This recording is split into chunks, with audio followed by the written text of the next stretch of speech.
Olá, boa noite. Deus abençoe você que está ligadinho conosco pela live. Agora, que Deus abençoe a você. Abraçando a você que tem divulgado, né, nossa evangelização. Tudo é para a maior glória de Deus. Somos os guerreiros, né, desses tempos difíceis. Guerreiros fracos, vasos de argila, mas Deus tem nos enchido da sua presença, nos conduzido. E não é fácil, mas Deus vai nos dando a graça, né, de sermos fiéis à sua santa vontade. Então vamos lá. Sobre os dons carismáticos.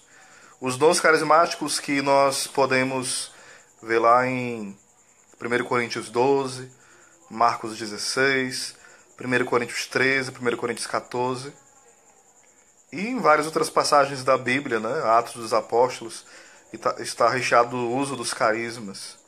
E há uma grande discussão, né, entre os conservadores, os tradicionalistas, os carismáticos.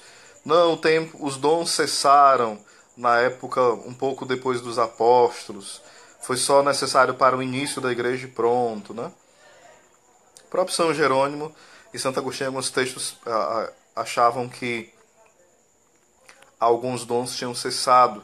Depois eles falam uma outra opinião, né, acerca disso. Mas nós vemos ao longo da história da igreja, os carismas nunca pararam de agir, né? A intensidade, sim, mas nunca pararam por completo. Um abraço aí para a amiga Rose e também para a Ivone de Abreu. Que Deus abençoe. Boa noite. Então, compartilhe aí com seus amigos e amigas no seu Facebook, tá bom? Para que mais pessoas participem dessa live. Vamos lá evangelizar. Evangelizar é preciso, como fala o Padre Reginaldo. Então, o uso dos carismas é muito necessário no tempo de hoje, né? Existe um ranço muito grande acerca dos carismas pelo seguinte. Ao longo da história da igreja, houve grandes hereges que usaram muito mal os dons. Muito mal mesmo. Eles usaram de forma orgulhosa, de forma sem discernimento, sem obediência. E isso é terrível para alguém que tem os carismas, que vive na desobediência, vive com altivez, com autossuficiência, com arrogância. Montano foi um desses hereges que alguns historiadores falam que ele dizia até isso, né? Eu te batizo em nome do Pai, do Filho e de Montano.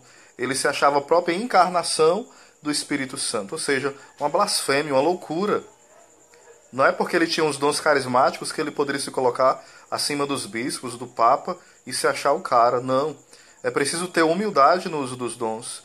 É preciso ter sobriedade, discernimento, ouvir a voz da igreja, deixar que a igreja confirme esses dons e não se autodenominar profeta, se autodenominar o homem de Deus, o santo, aquele que faz e acontece. Isso é presunção, isso é muito perigoso. Eu creio sim na atualidade dos dons, mas é preciso ter muita atenção nessas posturas. Também Joaquim de Fiore, né, e tantos outros tiveram posturas equivocadas. Joaquim de Fiore que chegou a dizer que ia haver a era do Espírito Santo. E nós sabemos que não é por aí, né? Não vai ter essa nova era, a era do Espírito Santo. Nós estamos no tempo da igreja, até a volta de Cristo. Mas Joaquim de Fiore, ele se acabou exagerando em muitas colocações dele acerca dessa experiência carismática. E por aí, outras pessoas abertas aos dons cometeram muitas gafes, muitas rebeldias, e por isso os santos padres, por isso muitos santos místicos, abraçando aí o Vilanildo do Shalom, Deus abençoe, muitos santos acabaram batendo de frente com esses falsos carismáticos, ou até carismáticos verdadeiros, né? Porém, eles não eram humildes, não eram obedientes. Então, os santos padres batiam forte, mas não em relação a todos os carismas, ou a todos que usavam os carismas, não. Existe um contexto onde os santos padres, como São João da Cruz, que não é santo padre, mas é doutor da igreja, né? E que foi padre também, aliás, sempre padre, né? Uma vez padre, sempre padre. E vários outros homens de Deus batiam de frente com esse mau uso dos dons. Por isso, eles falavam que nós não deveríamos pedir esses dons carismáticos, essas graças extraordinárias, porque os santos, quando eles tinham tanto a experiência carismática como a experiência mística, eles se sentiam envergonhados muitas vezes, porque eles achavam que era uma falta de fé deles, e por isso Deus permitia essa manifestação dos dons místicos ou então os carismas, né? São duas coisas diferentes, os dons carismáticos e a experiência mística. A gente precisaria fazer uma live só sobre os dons místicos, que é uma outra história já, né? Bem diferente dessa. Também um grande ranço que existe contra a renovação carismática é pelo seguinte: dentro da teologia mística, né, existem os três níveis, os três momentos, a gente poderia dizer assim, ou esses três degraus, o momento iluminativo, as três vias, melhor dizendo, né, a via iluminativa, a via unitiva e a via purgativa. Não nessa sequência, mas nessa sequência aqui. Primeiro a via purgativa, depois a via iluminativa e a via unitiva. E a gente poderia falar que isso seria a questão das 7 moradas, mas abordada de uma outra forma, né? Dividida nesses 3 pontos. A via purgativa, a via iluminativa e a via unitiva. E o normal, dentro de toda a tradição mística da Igreja, isso você pode conferir no livro do Adolfo Tanqueray, o livro Teologia Cética e Mística.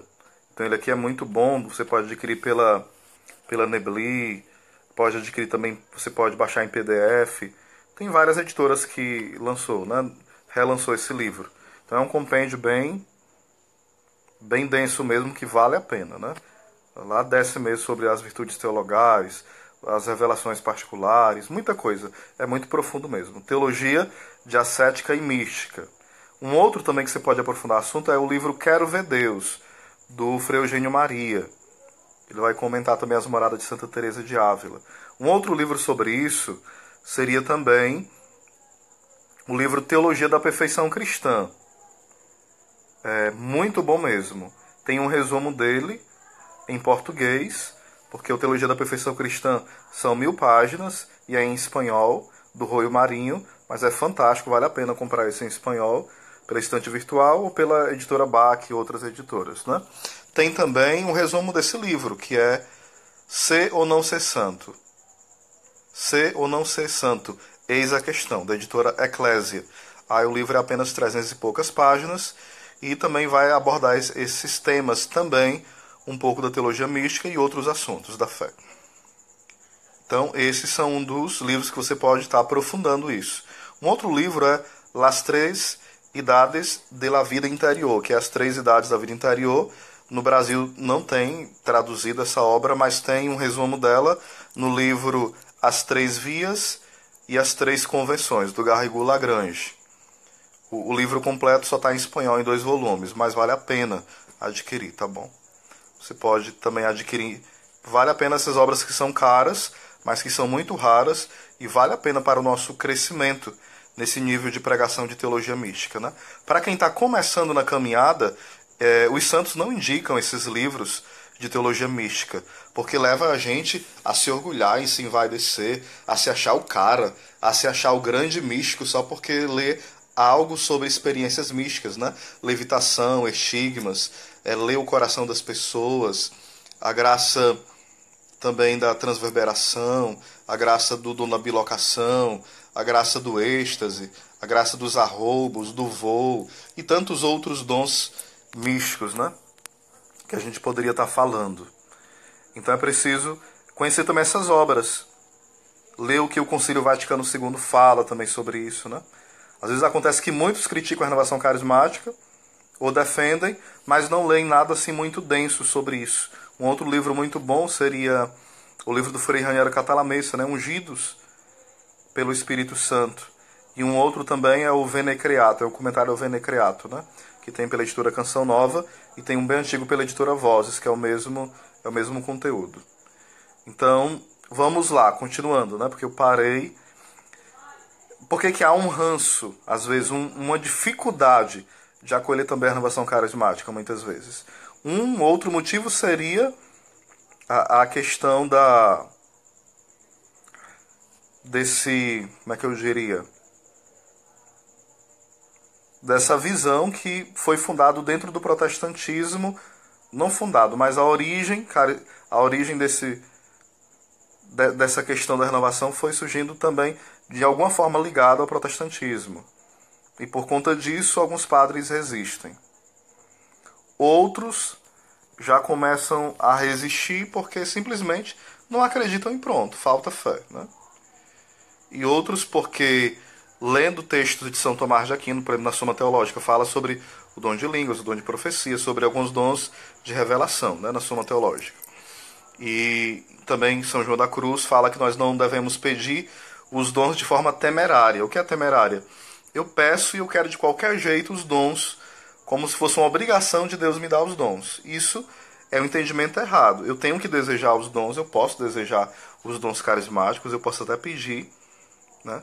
Mas os santos, eles não aconselhavam esse estar pedindo coisas extraordinárias. Eles viam isso como um grande ato de orgulho, embora eles fossem ministros e instrumentos de grandes milagres, né? Grandes milagres. Eles passavam grandes experiências místicas, experiências também de uso dos dons carismáticos. Então eles não condenavam esses dons, eles sabiam que eram presentes, eram graças de Deus. Por isso eles não condenavam. Mas eles sabiam também, São João da Cruz alerta muito, eu falo rápido demais, né? Sobre a questão do demônio maquiar muito esses dons. São João da Cruz, Santa Teresa vai falar que o demônio ele vai sendo esse especialista, né, em maquiar, em tentar manipular e dar experiências aparentemente místicas, experiências e sensações boas na oração, mas ele vai ali para enganar e para roubar a pessoa da centralidade de Cristo. Santo Irineu de Leão ele vai falar o seguinte, que o demônio é como se fosse um macaco de Deus. Macaco por quê? O macaco geralmente imita algumas ações do homem, né? Então ele vai falando que o demônio muitas vezes vai querendo imitar Deus, tanto por inveja, como por uma artimanha para enganar as pessoas na vida espiritual. Porque o demônio teme a alma unida a Deus, a alma que está unida a Deus, como ele tem medo do próprio Deus. Vai falar também em muitos santos que quando uma alma se eleva, ela eleva consigo a humanidade inteira. Então o demônio tem medo de alguém que avança na vida de oração, na vida espiritual, de forma sóbria, ordenada e profunda. Então o demônio tem medo dessas almas. Morre de pavor. Então, continuando, né? Então existe essa resistência muito grande em relação aos carismas por essas questões também, né? Às vezes também o que existe é uma ignorância da palavra de Deus. Muitos não conhecem. Uma ignorância também da orientação da igreja acerca disso. Então muitos vão demonizando o Concílio Vaticano II, demonizando as novas comunidades, demonizando alguém que usa os carismas. E nós sabemos que, infelizmente, tanto há algo lamentável, que é a incredulidade das pessoas, a indiferença, as blasfêmias, porque no início das novas comunidades, como não era compreendido, as pessoas chamavam, né, as novas comunidades de câncer da igreja, de hereges, de malucos, de pessoas que não tinham o que fazer, de vagabundos, e por aí ia. Era o menos, né, que faziam isso. Expulsava de ambientes da igreja, humilhava durante as missas, né? Alguns padres faziam isso. Eu peguei, né, eu participo da renovação carismática, entre aspas, né? Da renovação carismática mesmo não, mas da obra Shalom já fazem 20 anos, graças a Deus, né?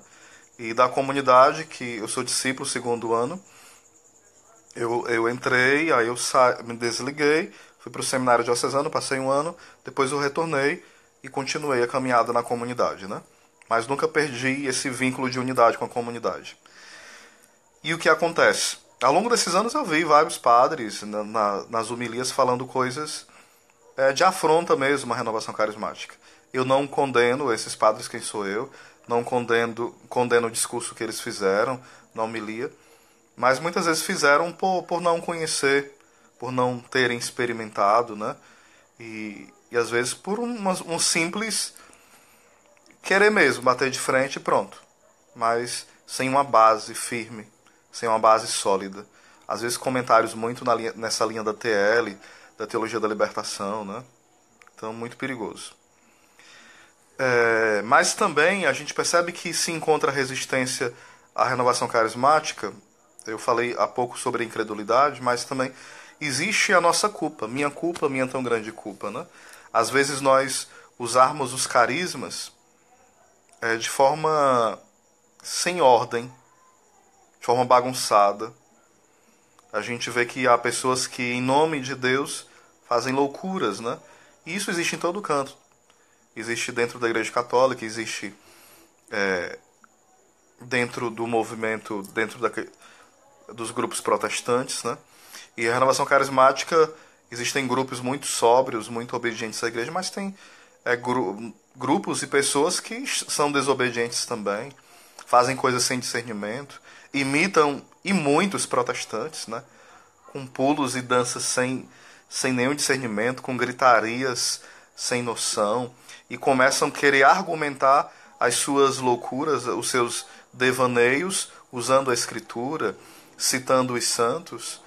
A gente percebe que se usa até os santos para fundamentar loucuras, fundamentar coisas que nunca foi o pensamento daqueles santos, nem a atitude deles. E às vezes a pessoa que é carismática, ela quer se comparar àquele santo, né? Mas voltando sobre as três vias, porque eu acabei misturando um pouco o assunto, né? Por que também se acha estranho a questão dos dons carismáticos? Porque o normal é que primeiro eu passo pela via purgativa, onde eu vou me purificando, onde eu vou me libertando, onde eu vou sendo... Eu não, Deus vai me libertando e eu vou cooperando, né? Onde eu vou passando pelas provações, pela purificação do Senhor, onde a minha vida ela vai sendo endireitada, desentortada. Com muito tempo depois, depende de cada pessoa, da pedagogia de Deus na vida de cada um e das permissões que ela vai dando para a graça de Deus agir nela, acontece que ela vai também tendo essa experiência da vida iluminativa, onde vai tendo mais essas experiências carismáticas, né? Algumas experiências místicas. Isso depende muito, né, daquilo que Deus tem conduzido esta pessoa, e ela também tem deixado o coração dela ser dócil.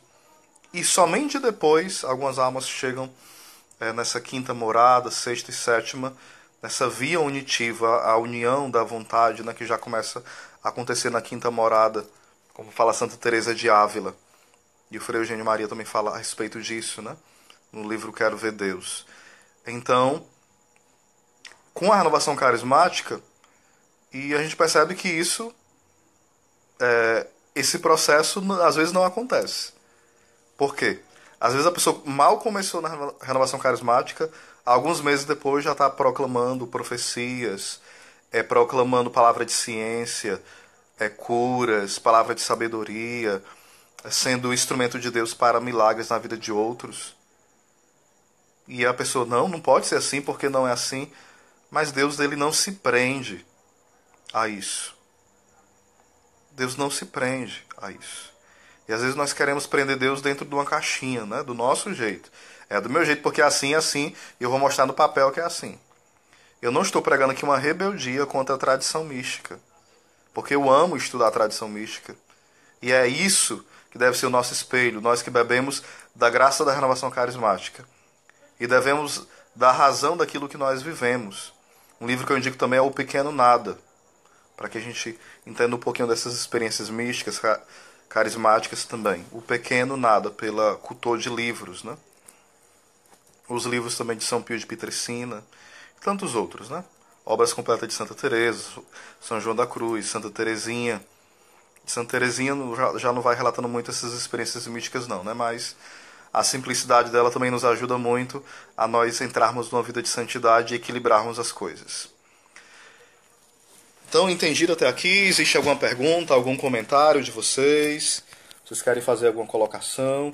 Fica aberto aí. Se vocês quiserem comentar, perguntar, criticar, dizer não concordei com essa fala, com essas colocações, o que vocês acham acerca disso que eu fui colocando? Foi compreensivo até aqui? Então vamos falar agora um pouquinho também. Você pode ir colocando seu comentário, tá bom? Colocando sua opinião, suas dúvidas, seus acréscimos. É uma outra questão que existe também, é do mau uso dos dons. Pessoas que são amostradas e exibidas, né? E dizem, eu tenho esse dom, como eu já falando, e vai se mostrando, né? É só o que tem, né? E nós podemos correr esse risco também. E não tem discernimento como proclamar, onde proclamar. Uma outra coisa também é, dentro do grupo de oração, às vezes falta esse discernimento. Às vezes falta muita formação da nossa parte, né?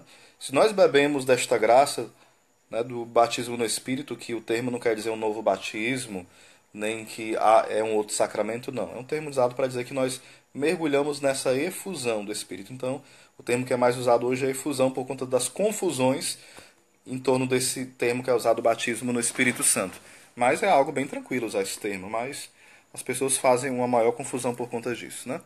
Então vamos usar a palavra efusão. Então, em muitos grupos de oração, as pessoas não vão conseguindo usar bem os dons, se fecham às vezes com medo e não se abrem, e outras vezes vão colocando de forma equivocada os dons. Tipo, um exemplo, uma profecia. Meus filhos, vós sois o sal da terra e a luz do mundo. Eu vos eu sou o caminho, a verdade e a vida. Eu sou o bom pastor. Então, isso não é uma profecia. É uma profecia no sentido de dizer que já está na escritura e ali já é profecia. Então, às vezes a gente percebe isso nos grupos de oração e de pessoas que já têm caminhada de muitos anos, que já ouviram formações e acabam esquecendo. Aí Deus inspira algo, mas ela não vai sabendo como colocar. Deus vai deixar de fazer por causa disso? Claro que não. Mas vai favorecer a ação de Deus quando nós usamos de forma ordenada, de forma mais sábia os dons. Porque uma profecia, ela não é uma repetição da escritura. O que poderia acontecer era o seguinte: o Senhor me faz lembrar essa passagem, onde ele fala que ele é o bom pastor, e o Senhor me daria esse entendimento. O Senhor fala isso ao meu coração, para nós, para uma pessoa em particular. O Senhor me faz lembrar aquela passagem onde Jesus perdoava a mulher adúltera. É uma coisa Deus trazer aquela passagem à sua memória e te dar um entendimento para o grupo todo, ou para você, ou para uma pessoa em particular. Outra coisa é Deus te lembrar uma passagem bíblica e você transformar ela numa profecia. Isso não seria profecia, certo? Às vezes também a questão de recado. O Senhor está mandando dizer. Não, o Senhor não está mandando dizer nada. Ele está dizendo. Quando é profecia, ele fala de forma direta, né? Na primeira pessoa do singular ou do plural. Meus filhos, ou então eu vos chamo à convenção, a conversão, né, com R, né, conversão. Eu vos chamo à santidade, eu vos tiro da lama, e vai falando. Então é Deus que fala de forma direta pela profecia, né? A profecia pode ser em línguas e vai ter que ter alguém que tem o dom de interpretação, ou a própria pessoa vai interpretar. É um outro carisma que a gente poderia falar em outro momento aqui. Ou pode ser uma profecia cantada em português ou no idioma da pessoa, né? Pode ser uma profecia continuada, né, onde um começa a profecia, o outro continua, e mais um outro continua, tudo na unidade, na ordem. Pode ser uma profecia em línguas cantada. Não é que eu vou inventar, não, agora eu vou fazer isso. Não, é o Espírito que vai inspirando tudo isso, né? Então a gente percebe que muitas vezes há essa bagunça dentro dos grupos de oração, essa desordem em como usar os dons. Às vezes palavras muito repetidas, né? Não é que a pessoa não possa fazer uma proclamação que já foi proclamada 50 vezes. Pode. Se foi Deus de fato que inspirou. Mas a gente tem que ter cuidado porque muitas vezes o nosso grupo de oração pode virar um açougue. Tudo é na carne e nada mais é no espírito. É aquilo que São Paulo fala. Irmãos, vocês começaram no espírito. Estão terminando na carne, né? Ele vai orientando, ele vai falando sobre isso, né? E muitas vezes acontece isso. Por um desconhecimento do que a igreja nos orienta, por um desconhecimento da palavra de Deus, por um desconhecimento da vida dos santos, por uma preguiça de estudar. Não, com Deus é assim mesmo, a gente faz de qualquer jeito. Não. Para Deus é o melhor. Deus não se prende às estruturas, mas naquilo que nós pudermos fazer para que os irmãos sejam melhor recebidos, né? Na nossa casa, no centro de evangelização, no local onde tem um grupo de oração, o melhor da música. Se o melhor for só um violão com 5 cordas, como às vezes eu toco em algum grupo de oração, e quase meio desafinado, não dá tempo para afinar, ou eu não sei afinar às vezes, né? Então tudo bem. Então melhor vai ser aquilo ali, um violão com 5 cordas, meio desafinado, alguém que não canta quase nada, alguém meio desanimado coordenando, mas que dá o melhor, tenta animar. Vai ser o melhor, você tentou dar o melhor com aquilo que tinha. E Deus vai fazer. Deus não vai barrar por conta das estruturas. Mas o que não pode acontecer é a gente achar que pode dar qualquer coisa para o Senhor. Isso já vira uma falta de reverência. Ele é o nosso amigo, mas ele não é uma pessoa qualquer. É o nosso amado. É o nosso tudo. É o Senhor das nossas vidas. É o esposo de nossa alma. E a gente tratar com desdém, com desleixo, de qualquer forma o Senhor, isso é um perigo muito grande. Então, esses extremos, né? Ou fechamento total, aquilo que São Paulo adverte, não extinguais o Espírito de Deus. Ou a desordem em proclamar coisas nada a ver, que foge do que a igreja ensina, foge do que a palavra ensina, proclamar na hora errada, da forma errada. Então a pessoa não está coordenando a oração e ela começa a proclamar como se ela estivesse coordenando a oração e muda toda a oração e vira uma bagunça, né? Depois vou fazer uma live mais falando um pouquinho sobre o grupo de oração. A postura, né, dos pastores dentro do grupo de oração, tá certo? Um abraço, Deus abençoe. Compartilhe.